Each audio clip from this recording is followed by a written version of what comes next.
Welcome to my channel. The sun's out and the ocean is sparkling, but the crew keeps saying these words you don't know what they mean. They're talking about muster drills, tender ports, key cards. You're starting to wonder if they're speaking a whole entirely different language. Let's get into it. Your first time on a cruise ship, it can definitely feel like people are talking a whole different language. They're saying words you've never heard before. But don't worry, for the next few minutes, I'm going to be your personal cruise translator. We're going to decode the top cruise terms that you need to know to get around the ship like a seasoned pro. Knowing this lingo isn't just about sounding cool. It's about making your vacation smoother, saving time, and helping you have an even more incredible cruise. If that sounds good, do me a favor. Tap that thumbs up button. It really helps me more than you'll know. All right, let's dive in and get you talking like you've sailed the 7 seas.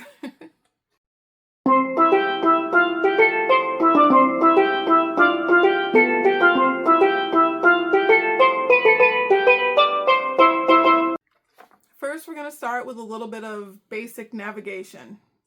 Typically, we would say left, right, front, back. Not on a cruise ship. We're going to use aft, forward, port, and starboard. So let's start with aft. Aft is going to be the back of the ship. That one's kind of basic, pretty easy to understand. Forward, that one's even more basic. Everyone pretty much gets that, but the first time you hear forward or aft while you're on a ship, you're like, wait, what are they talking about? But yeah, forward is the front of the ship, aft is the back of the ship.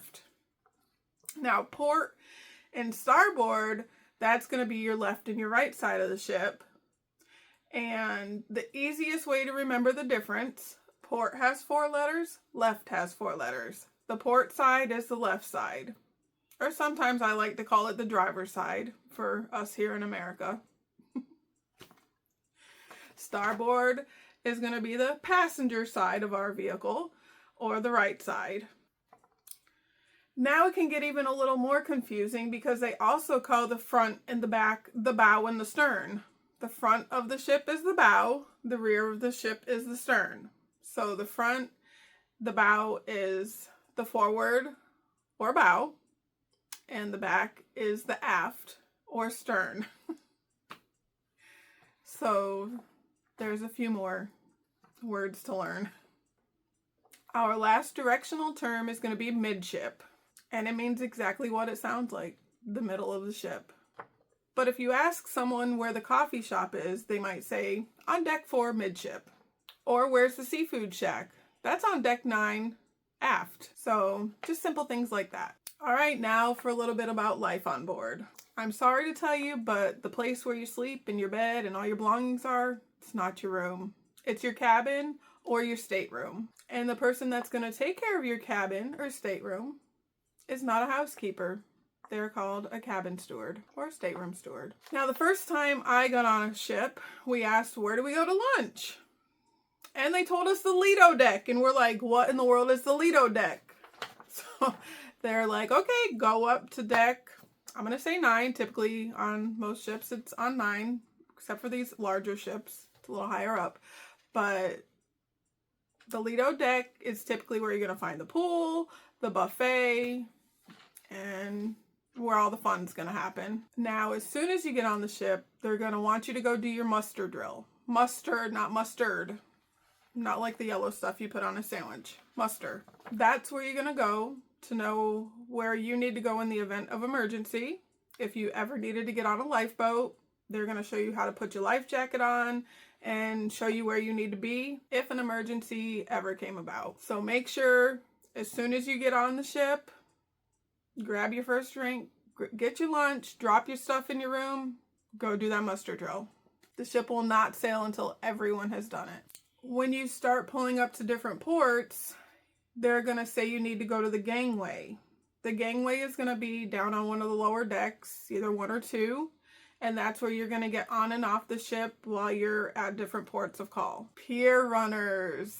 That's always a fun one. People get a kick out of pier runners. Don't ever be a pier runner. You don't want to be that person. Be on time. Also know the ship time is different than the port time. Most of the time, the ship is going to stay on ship time, which is the time that you left whatever port you boarded on. MDR.